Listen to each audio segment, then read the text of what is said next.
हरे कृष्णा, राधे राधे, ओम नमः शिवाय। आज हम सुनेंगे श्रावण मास महात्म्य का 30वां अध्याय, जिसमें श्रावण मास महात्म्य के पाठ और सुनने का फल का वर्णन आता है। ईश्वर बोले, हे सनत कुमार जी, मैंने आपसे श्रावण मास का कुछ कुछ महात्म्य कहा है। इसके संपूर्ण महात्म्य का वर्णन तो सैकड़ों वर्षों में भी नहीं किया जा सकता। मेरी इस कल्याणी प्रिया सती ने दक्ष के यज्ञ में अपना शरीर दग्ध करके पुनः हिमालय की पुत्री के रूप में जन्म लिया। श्रावण मास में व्रत करने के कारण यह मुझे पुनः प्राप्त हुई, इसीलिए श्रावण मास मुझे अत्यधिक प्रिय है। यह मास ना तो शीतल होता है और ना ही अधिक उष्ण होता है।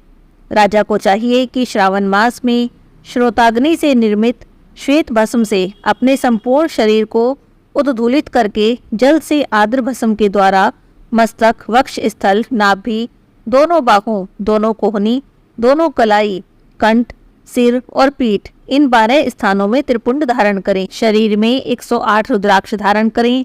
कंठ में 32 रुद्राक्ष, सर पे 22, दोनों कानों में 12, दोनों हाथों में 24, दोनों भुजाओं में 8-8, ललाट पर 1 और शिखा के अग्रभाग में 1 रुद्रांश धारण करें। इस प्रकार करके मेरा पूजन कर पंचाक्षर मंत्र का जाप करें। हे विपेंद्र, श्रावण मास में जो ऐसा करता है वह मेरा ही स्वरूप है, इसमें संदेह नहीं है। इस मास को मेरा अत्यंत प्रिय जानकर केशव की और मेरी पूजा करनी चाहिए। इस मास में मेरी अत्यंत प्रिय तिथि कृष्णाष्टमी, भारत के पश्चिम प्रदेशों में युगादि तिथि के अनुसार मास का नामकरण होता है। इसीलिए श्रावण कृष्ण अष्टमी को भाद्रपद अष्टमी समझना चाहिए। उस दिन भगवान श्री हरि देवकी के गर्भ से उत्पन्न हुए। हे सनत कुमार जी, यह मैंने आपको संक्षेप में बताया है। अब आप और क्या सुनना चाहते हैं? तब सनत कुमार जी बोले, हे पार्वती पते, आपने श्रावण मास का जो जो कृत्य कहा है उसे सुनकर आनंद सागर में निमग्न रहने के कारण, उनका विस्तृत वर्णन होने के कारण व्यवस्थित रूप से स्मृति नहीं बन पाई।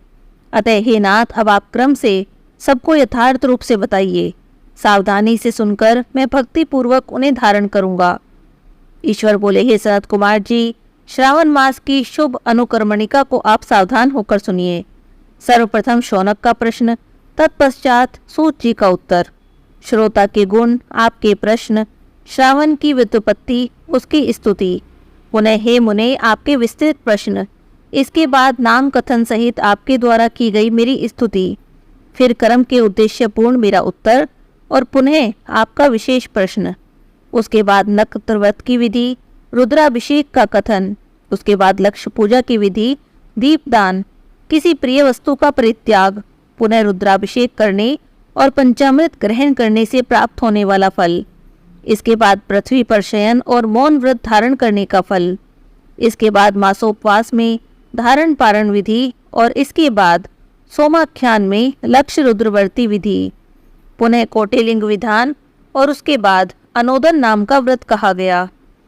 इसी व्रत में हविष्यान अन्न, पत्तल पर भोजन करना, शाक त्याग, भूमि पर शयन, प्रातः स्नान, दम और शम का वर्णन, उसके बाद सफ्टिक आदि लिंगों में पूजा, जप का फल, उसके बाद प्रदक्षिणा, नमस्कार, वेद परायण, पुरुष सूक्त की विधि और उसके बाद ग्रह यज्ञ की विधि, रवि सोम मंगल के व्रत का विस्तार पूर्वक वर्णन, बुध गुरु व्रत का वर्णन, उसके बाद शुक्रवार के दिन जीवंतिका का व्रत और शनिवार को नरसिंह, शनि, वायुदेव और अश्वत्थ का पूजन, ये सब कहे गए।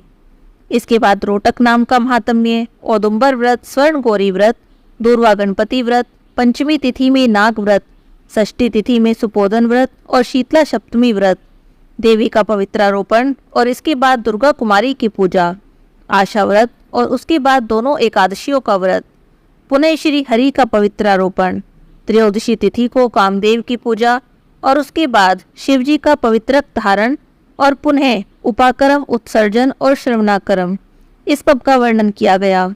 इसके बाद सर्प बलि, हयग्रीव जन्मोत्सव, सवादीप, रक्षाबंधन, संकट नाशन व्रत, श्री कृष्ण जन्माष्टमी व्रत और उसकी कथा, पिठोर नामक व्रत, पोला नामक वृष व्रत और कुश ग्रहण, नदियों का रजोधर्म, सिंह संक्रमण में गो प्रसव होने पर उसकी शांति, कर्क सिंह संक्रमण काल में और श्रावण मास में दान स्नान महात्म्य, महात्म्य श्रवण और उसके बाद वाचक पूजा, इसके बाद अगस्त्य अर्घ्य विधि और फिर कर्मों और व्रतों के काल का निर्णय बताया गया।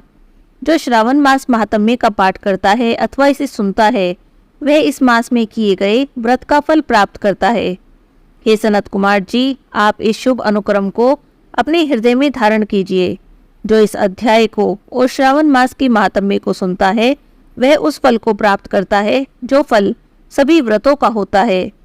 हे विप्र, अधिक कहने से क्या लाभ है। श्रावण मास में जो विधान किया गया है उसमें से किसी एक व्रत का भी करने वाला मुझे बहुत प्रिय है। सूत जी कहते हैं, हे शौनक जी, शिव जी के अमृतमय इस उत्तम वचन का अपने कर्णपुट से पान करके सनत कुमार जी आनंदित हुए और कृतकृत्य हो गए। श्रावण मास की स्तुति करते हुए हृदय में शिव जी को धारण करते हुए वे सनत कुमार जी शंकर जी से आज्ञा लेकर वहां से चले गए। जिस किसी के समक्ष इस अत्यंत श्रेष्ठ रहस्य को प्रकाशित नहीं करना चाहिए। हे प्रभु, आपकी योग्यता देखकर ही मैंने इसे आपसे कहा है। यहाँ पर श्रावण मास महात्म्य का अंतिम 30वां अध्याय भी समाप्त होता है। हरे कृष्णा, राधे राधे। बोलिए हर हर महादेव।